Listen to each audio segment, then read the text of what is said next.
नमस्कार दोस्तों, कार्यालय निदेशक माध्यमिक शिक्षा राजस्थान बीकानेर ने कक्षा 3 और कक्षा 6 के विद्यार्थियों के लिए ORF, जिसे कि इंग्लिश में ओरल रीडिंग फ्लुएंसी कहा गया है और हिंदी में मौखिक पठन प्रवाह कहा गया है, इसका बेसलाइन आकलन करना है कक्षा 3 और कक्षा 6 में।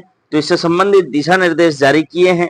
किस प्रकार से आप अपने मोबाइल ऐप पर ORF करें, साथ ही ORF करने से पहले आप किन किन बातों का ध्यान रखें, ये सारी जानकारी लेकर के मैं अनिल स्वागत करता हूं आपके अपने YouTube चैनल शिक्षक ज्ञान बाय अनिल पर। दोस्तों, यदि आपने अभी तक हमारे इस चैनल को सब्सक्राइब नहीं किया है तो प्लीज इसे सब्सक्राइब अवश्य करें।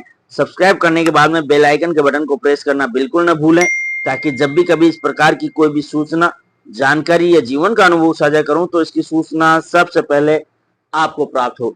तो दोस्तों, अब बिना किसी देरी के करते हैं वीडियो को प्रारंभ।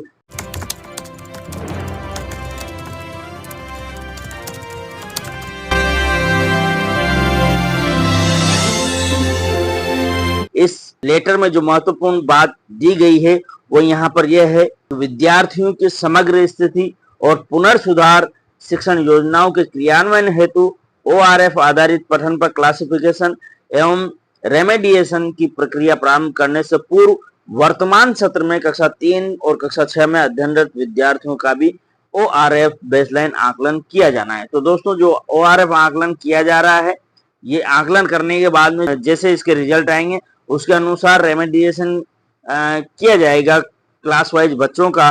तो इससे पहले ORF आप अच्छे से करें और ORF के बाद में बालकों का क्लासिफिकेशन अपन कर पाए, इसके लिए सावधानी पूर्वक ORF करना बहुत ही जरूरी है।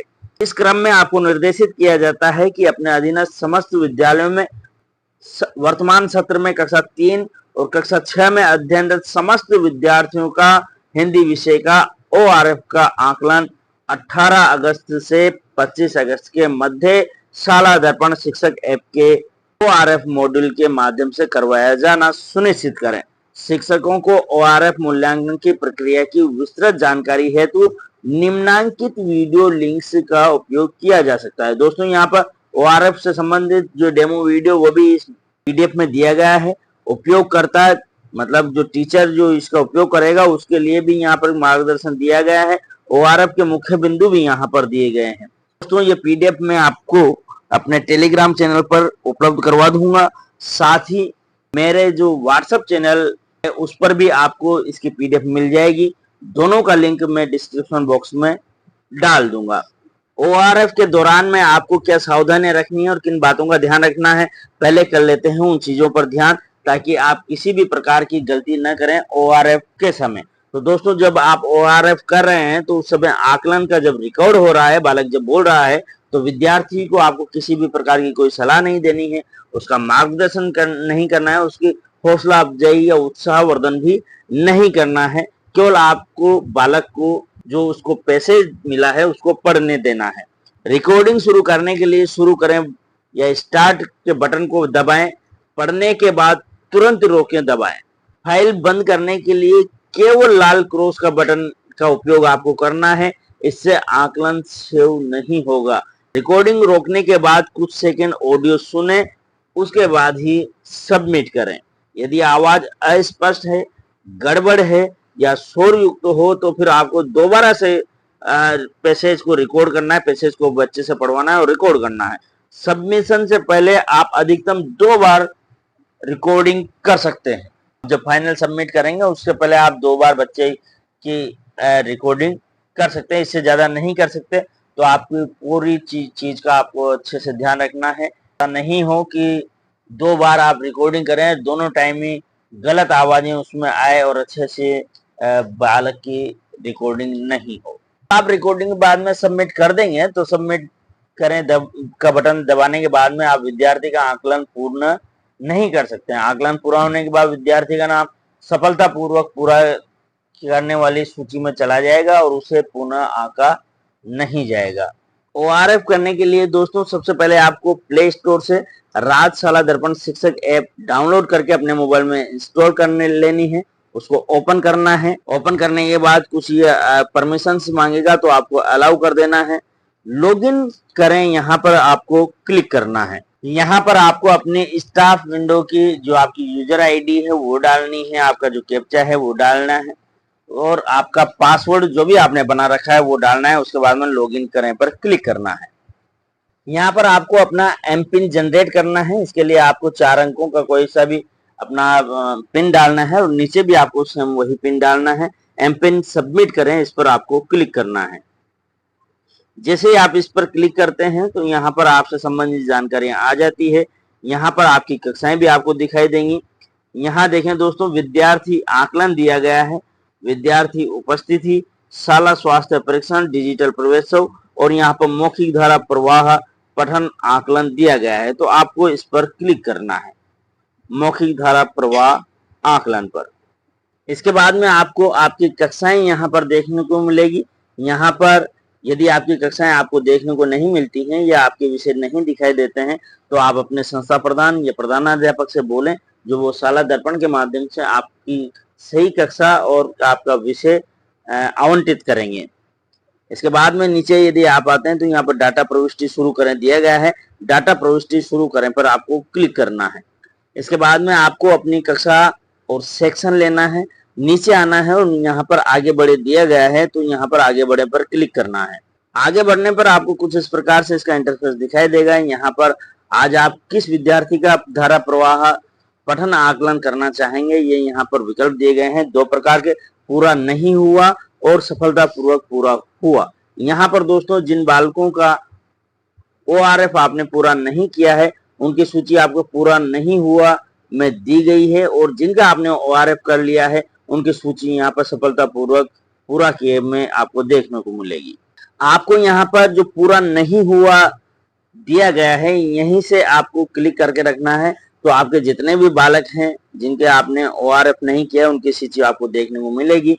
इन बालकों में से आपको जिस बालक का ORF करना है उस बालक पर आपको क्लिक करना है। जैसे ही आप क्लिक करते हैं तो एक पॉपअप विंडो आती है। यहाँ पर जिस बालक को आपने टच किया है उसकी जानकारी आती है, उसकी कक्षा आती है।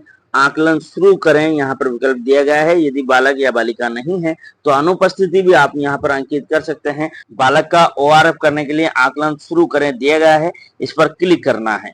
आकलन शुरू करें पर जैसे ही आप क्लिक करते हैं तो धारा प्रवाह पठन से संबंधित यहाँ पर कुछ जानकारियां आती हैं। इनको आप ध्यान से पढ़ लें। में ध्यान से पढ़ने के बाद में आपको यहाँ पर आगे बढ़े दिया गया है, इस पर आपको क्लिक करना है और आगे बढ़ना है।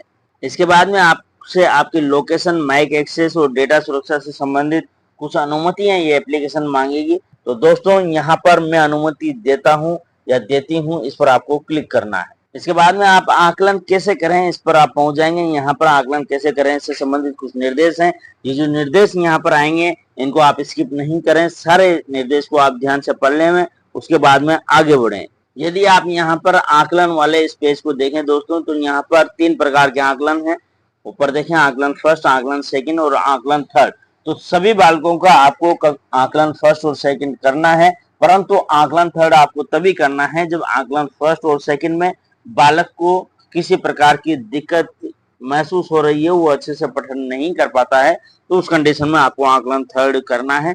अन्यथा आकलन फर्स्ट और आकलन 2 सभी बालकों का आपको करना है। यहाँ पर देखें दोस्तों, आकलन फर्स्ट लोड हो जाएगा। आकलन जब लोड होगा तो आपको कुछ धुंधली यहाँ पर कुछ पैसेज आपको दिखाई देगा, अनुच्छेद आपको दिखाई देगा। तो यहाँ पर नीचे आपको टेक्स्ट जो ये शब्द हैं इनको छोटा या बड़ा करने के लिए यहाँ पर स्लाइडर दिया गया है।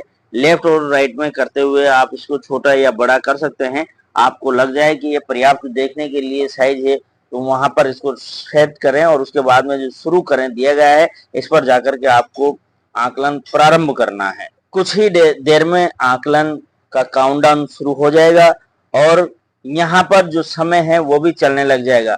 बालक को अब आपको ये पैसेज पढ़ने देना है और माइक के पास में आपको मोबाइल को रखना है ताकि बालक जो बोले वो यहाँ पर अच्छे से रिकॉर्ड हो गए।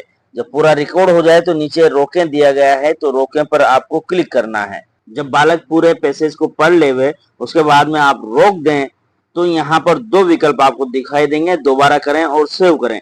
यदि बालक ने जो पैसेज पढ़ा है उस दौरान स्पष्ट रूप से वो बोला है, कोई इधर उधर की आवाजें नहीं आई है, गलत चीजें रिकॉर्ड नहीं हुई हैं, तो उस केस में आप यहाँ पर सेव कर सकते हैं। परंतु यदि आपको लगता है कि जो आवाज रिकॉर्ड हुई है वो अस्पष्ट है, तो उस केस में आपको यहाँ पर दोबारा करे पर आपको क्लिक करके दोबारा से रिकॉर्ड करना है। ये ध्यान रहे कि आप अधिकतम 2 बार ये ORF कर सकते हैं किसी भी बालक का। जब आप रिकॉर्डिंग को सेव करे पर क्लिक करेंगे तो कुछ इस प्रकार से आपको दिखाई देगा। यहाँ पर रिकॉर्डिंग सुनने के लिए आ जाएगी, आप यहाँ से रिकॉर्डिंग को सुन सकते हैं। जब आप रिकॉर्डिंग को इसको सुनेंगे तो ये ध्यान रखना है आपको कि रिकॉर्डिंग में शोर नहीं हो या कम शोर हो, साफ आवाज होनी चाहिए और आपका माइक कार्यशील होना चाहिए। यदि ये सब चीजें ठीक है तो आपको यहाँ पर सबमिट पर क्लिक करना है, वरना दोबारा करें यहाँ पर दिया गया है, आप दोबारा करें पर भी क्लिक कर सकते हैं। यदि सब सही हुआ है तो उसके बाद में आपको यहाँ पर सबमिट करे पर क्लिक करना है। जब आप आकलन फर्स्ट को सेव कर देंगे तो उसके बाद में आकलन सेकंड के लिए आगे बढ़े, इस प्रकार से ये आएगा। आकलन सेकंड के लिए आगे बढ़े, इस पर आपको क्लिक करना है। जैसे ही आप इस पर क्लिक करते हैं तो आपको यहाँ पर कुछ इस प्रकार से इंटरफेस दिखाई देगा। यहाँ पर आकलन फर्स्ट अपन ने कर लिया इसलिए राइट का निशान आएगा। आकलन सेकंड अब आपको करना है तो ये यहाँ पर देखने को आपको मिलेगा। फिलहाल यदि आप चाहते हैं कि आकलन सेकंड नहीं कर रहे हैं तो ऊपर क्रॉस दिया गया है, वहां से आप इसको क्रॉस भी कर सकते हैं। लोड यहाँ पर आकलन सेकंड होगा तो ठीक उसी प्रकार से जैसे कि अपन ने आकलन फर्स्ट में प्रक्रिया की है, उसी प्रकार से आपको सारा आकलन सेकंड की प्रक्रिया भी पूरी करनी है और जो सेकंड पैसेज आएगा वो भी आपको बालक को पढ़ करके पढ़वाना है और फाइनली सबमिट करना है। जब आप आकलन सेकंड भी सफलतापूर्वक पूरा कर लेंगे तो कुछ इस प्रकार से आपको एक पॉपअप विंडो आएगी। क्या इस विद्यार्थी को पढ़ने में कठिनाई हुई है? तो यदि आपको लगता है कि बालक ने पढ़ने में कठिनाई महसूस की है तो आपको यहाँ पर हाँ सरल आकलन देखें, मतलब आपको यहाँ पर हाँ पर क्लिक करना है और तीसरा जो आकलन आएगा वो तीसरा आकलन करवाना है। यदि आपको लगता है कि आकलन पढ़ने में बालक को किसी प्रकार की कठिनाई नहीं हुई है तो आपको नहीं और आकलन समाप्त करना पर क्लिक करना है। 2 आकलन पूरे हो जाएंगे, तीसरे आकलन पर आप नहीं जाएंगे। जब आप आकलन सेकंड या थर्ड की प्रक्रिया पूरी कर लेंगे तो एक पॉपअप विंडो पर यह संदेश आएगा, रिकॉर्डिंग सफलतापूर्वक सबमिट हो गई, रिजल्ट तैयार होने पर हम आपको सूचित कर देंगे, अगला छात्र चुने, इस प्रकार से मैसेज आएगा। इसके बाद में अगला छात्र चुने पर जैसे ही आप क्लिक करेंगे तो अगले छात्र की जानकारी आ जाएगी। इस प्रकार से बारी बारी से आपको सभी बालकों के ORF करना है। तो दोस्तों आज की इस वीडियो में आपने जाना कि किस प्रकार से शाला दर्पण शिक्षा ऐप पर आप ORF करें कक्षा 3 और कक्षा 6 के बालकों का। आपने पूरा वीडियो देखा दोस्तों, इसके लिए आपका बहुत बहुत धन्यवाद, शुक्रिया।